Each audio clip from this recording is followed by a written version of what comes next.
Hello and welcome to Glasgow Rangers Nation, your channel run by the fans for you, the Fan Guys channel that brings you your team every single day. And it's match day news, guys. Match day. It is Tuesday, the 15th of August. The second leg between Servette and Rangers takes place tonight at the Stade de Genève in Switzerland. As Rangers seek to advance to the final qualifying round before the group stages, where they will most likely face either Sturm Graz or PSV. More likely than not, it will be PSV Eindhoven, given the fact that PSV have that 4-1 aggregate lead going into their second leg. Well, we've got a few bits of news for you this morning. Talk about Rangers still tracking a teenage striker sensation. How do we solve a problem like Janis Hagi? What is the future for Janis at Ibrox? And obviously a little look ahead to tonight's game with the prospect of Servette having several of their starting 11 back.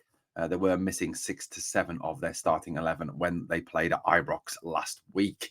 Well, if you obviously want that daily news, please hit the sub. Great time to hit the sub now and obviously ring the notification bell so you never miss out on any of the content. It's all free. We don't charge you for any of the content, the daily updates, the streams, the podcasts, any of it. It is all free. We don't use Patreon, so we don't charge you.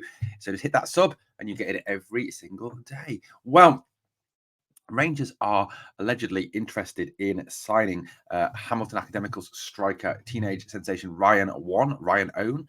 Quite sure how to pronounce that last name, but it's One. He is a player that has been highly regarded and highly talked of as a sensational prospect. Quick, speedy, knows where the goal is, direct, and certainly a player for the future. Now, if he was to be signed by Rangers, it would not be as a starter at this stage. He is only 17 years old, has only played, obviously, with Hamilton. He was their youth career with Hamilton, has represented Scotland at under 17 level, but a very young player. He has also been tracked by Burnley of the English Premier League, although how long they will remain in the English Premier League, who knows? They are obviously newly promoted to that league, and that lot from across the city who shall remain nameless. Ryan this season has recorded 2 appearances in League One, scoring a goal, and 4 appearances in the League Cup with 1 assist. So 2 goal contributions in 6 games, which for a 17-year-old lad is pretty phenomenal. I don't think at 17 I would have certainly been able to do that. I don't know what you were doing at 17, but I'm sure it wasn't scoring goals and creating goals for a professional football team, or being tracked by obviously 2 of the Scottish game's biggest teams and the biggest team in the world in Glasgow Rangers. So Ryan Oné is someone who they believe is, could play anywhere along that front 3. He can play right wing, left wing. He can play as a centre forward. People even talking about him as a future replacement for Fashion Sakala, although that is, I think, a strange one, shall we say, a strange one. Given the fact that Rangers already have Zach Lovelace, a combination of Lovelace and On could be Owen or On or whatever he's called, could be a sensational future prospect for Rangers in the striking area. Lovelace certainly has shown great promise since he came to the club and has even played first team minutes towards the end of last season. So is this a good signing? I think it could be. If we could get him, I think he would be an excellent acquisition. It does seem that Rangers really are taking acquisition not only at the top level of the team but also at the junior levels very seriously. The acquisition of Bailey Rice from Motherwell has certainly paid off. Bailey has been absolutely superb and has played first team minutes, and I think could easily cut it this season in the SPFL. He's always looked comfortable and quality on the ball. You add that as well to Connor Young, who signed from Hibs, who has been tracked, as we know, by Brentford. There are a number of quality young players that have obviously not come straight through our system, but have been acquired from other clubs. And Ryan Owen could certainly be that player as well. And certainly it is to be hoped that we can acquire his services and he is put into our youth system, our development squads, our under 21s, our B teams, and brought through. I think he is a cracking prospect and someone who would really add quality to our first team in the future. And even, Pat's played some minutes in things like the League Cup and the Scottish Cup as well, but certainly one to keep an eye on. Now, one player whose future has seemingly been a little uncertain is Janis Hagi. Brand Hagi is massive, as we know, because of obviously following in the footsteps of his father, Janis Hagi, the Romanian superstar. Janis Hagi has been linked with a move to lots of clubs this summer. Celta Vigo, for example, Galatasaray, Villa, Leeds, all clubs that have shown interest in Janis Hagi.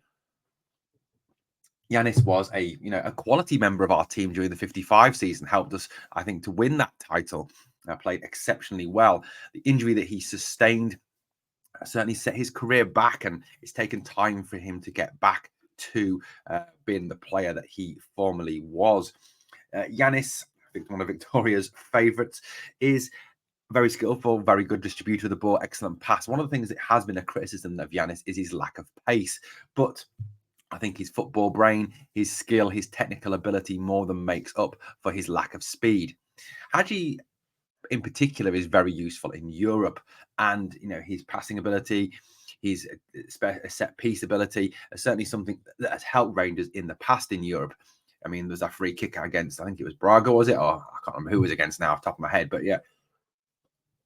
Hagi is a very, very talented player. Now, a lot of people were surprised that Hagi was not used at some point on Saturday against Livingston. Livingston had obviously put the low block in place, and the game was sort of kind of in a bit of a lull, wasn't it? It was in a bit of a difficult spell, and people thought the passing of Janis Hagi from deep could help to unlock that defence. I mean, certainly Janis has been used in a more a role further back in the midfield over the pre-season and looked very effective. Certainly the push for places in that number 10 role, or towards the more forward areas of the midfield, the central attacking midfield role, are very crowded, with the likes of Sam Lammers able to play there, Todd Cantwell able to play there, Tom Lawrence able to play there, Kieran Dowell able to play there. There is a lot of players ahead of Hagi, and certainly it's felt that Hagi moved further back, actually facing the play rather than with his back to the goal, could be more effective. His ability to pass the ball, his ability to pick out a pass, his ability to play an incisive pass. Now, it's a situation where he will obviously be on the bench tonight, more than likely, and whether he'll get any minutes. Now, it seems to me that he really is struggling to get minutes at this moment in time. Could that be a situation where he wants to move on? Janis obviously is still a young man, but is obviously anxious to play first-team football. And if it's first-team minutes cannot be guaranteed at Rangers, is that a situation where Janis will want to leave? I think there's definite interest still from abroad in Janis, from Spain and from Turkey. I mean, Galatasaray, it's rumoured, are always ready to splash the cash when it comes to Hagi. They are certainly certainly a team that buy into brand Hagi.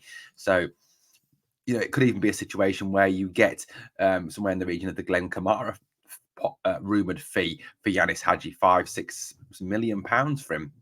I certainly believe, that if Gala were to come in with a £5-6 million bid for Janis Hagi, it's a bid that we would find hard to turn down. Personally, I'd like to see Janis stay this year. I'd like to see him given first team minutes. I think, towards the end of last season, he really was returning to the Janis Hagi of old. He needed first team minutes. He needed match fitness. That was what was lacking. And his goal against Hibs, which was obviously very emotional for him, as we saw in his celebration, showed that he is getting back to it. But it is, like I said, the question of whether he can get first team minutes, where he will be used. Now, he could well get a run out against Morton on Saturday, given the fact that it's obviously just a League Cup tie. But the competition for places in our midfield is massively intense at this moment in time, isn't it? Right? You look even in those positions away from the central attacking midfield role. You've got Ryan Jack, Jose Cifuentes, Nicholas Raskin, John Lundstrom. You've got a number of players who are often picked ahead of Janis. So, what does the future hold for him? I think it's still uncertain. I think obviously we'll know a lot more once this transfer window closes. Whether Janis will still be a Rangers player come the end of September the 1st, who knows? My hope is that he will be. And my hope is that Michael Beale will use him. I think he is a useful player and a useful member of this squad who can contribute. His technical ability, his passing ability, his skill is certainly something that I think can help Rangers stand out. And I think in times when we are finding it hard to break opposition teams down, his eye for an incisive pass will work. So, Janis Hagi, I like to see him stay, but who knows? If we do get a £5 or £6 million bid for him, then I think it would be hard for us to turn down. Rangers face Servette tonight in the second leg of the Champions League third qualifying round. Rangers obviously 2-1 up, as we know, from the first leg. A first leg that could have gone so much better in terms of the number of goals scored due to the chances we created and missed, and also the saves pulled off by their goalkeeper, Maul, I think his name is. Now, on Saturday, Danilo started towards the left of a three. However, once Searle was withdrawn, Danilo was moved more centrally. Danilo looked exceptionally more effective when he was in the centre of the Rangers attack. Danilo is quick. He's a tricky player, and I think him playing up there certainly speeded up our attack. It seemed to make our attack a whole lot more effective. It even obviously led to his goal from Borna Barisic's cross. Borna with a perfect cross straight onto Danilo's head. Danilo with a flicked header that has been likened to goals scored previously by Alfredo Morelos. Danilo certainly seemed to make our attack more fluid, make our attack more effective as well. Many people are, stating that they think that Danilo should be the man that plays for the middle and Dessers should be dropped for now as he seeks to gain match fitness, or perhaps some way found that they could put both Danilo and Dessers through the middle. Danilo certainly seems to be more effective when he's through there. He looks a lot more dangerous. He looks a lot more ability to score. And if it is a direct choice between Danilo and Dessers, for me, you have to pick Danilo. The guy scored. He looks more in form. He looks sharper. He looks an all-round better player than Searle Dessers.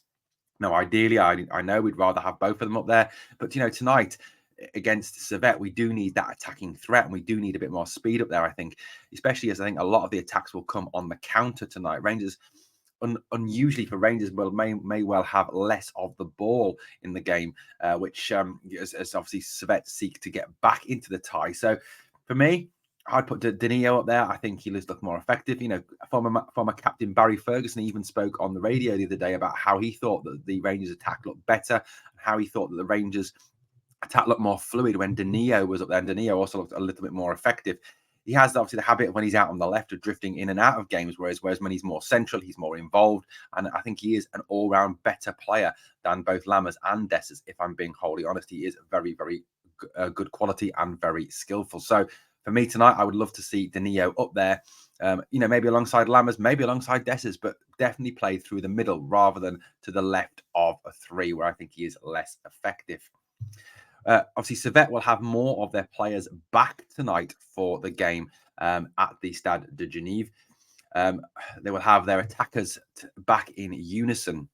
Now, obviously, Christophe Badia scored the penalty against Rangers on Wednesday night. However, Enzo Crivelli, the guy on the right of the screen or the left of the screen, depending on how you're looking at it, the guy with the beard, he was suspended for that first leg after being sent off against Genk. Crivelli is their top player. He is very highly regarded in Servette. He is a player that is exceptionally skillful, knows where the goal is. He's 28 years old. He's from Rouen in France.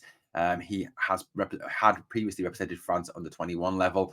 Has had a number of clubs and joined Servette in 2022 and has scored 4 goals in 19 games after previously playing for teams like Saint Etienne, Istanbul, Caen, Angers, Bordeaux. He's had a number of clubs, but he is probably their most effective centre forward next to Badia. So he will certainly be back tonight. Now, Servette in their last game drew 1-1 with Saint Gallen, and they fielded a team that is probably somewhere around about the team we're going to see tonight, with a few more of their players, obviously other than the suspended players. You got Ondo back, Taser back, Crivelli, Badia, very much a 4-4-2 type formation. Severine also will be back and fit after the head injury. As well, they will continue to be without Antunes, who seems to be out as well. Servette will, I think, pose more threat going forward than they posed at Ibrox, with a number of their players returning, in particular, obviously, Crivelli returning. It will be a tough game tonight. I think they will go very direct. They will be aggressive. They will be in your face, because that's how they play. They are very much a banzai attacking team, aren't they? They're not afraid to get stuck in. They're not afraid to go down to 10 men either. Certainly, they looked more effective at Ibrox on Wednesday when they did go down to 10 men. But definitely a tough game tonight. I hope the boys can go out there.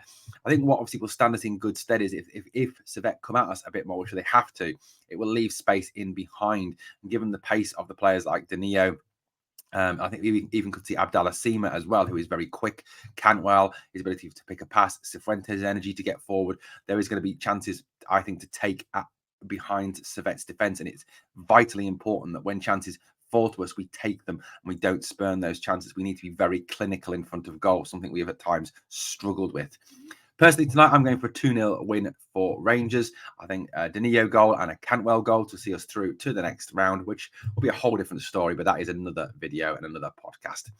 Well, let me know what your predictions are in the comments below. Let me know where you'll be watching from. And if you're out in Switzerland, let me know as well. It'd be great to hear from you. And if you want to send any pictures, any content from Switzerland, any videos, then all my contact information is now currently scrolling along the bottom of the screen at GRN1872 on Twitter, Glasgow Rangers Nation on Instagram, Facebook. We've got the Glasgow Rangers Nation official group, TikTok. We are on there as well. Glasgow Rangers Nation. We're also on Threads, Glasgow Rangers Nation on Threads, and you can email us your pictures, images, videos, and we'll use them on the pods and on the videos, glasgowrangersnation@gmail.com. Thank you so much for watching another video here this morning, this afternoon, or this evening, obviously, depending on when you are picking up the video. And as always, there is 2 things I need you to do for me. Number 1, smash the like. And number 2, remember always, we are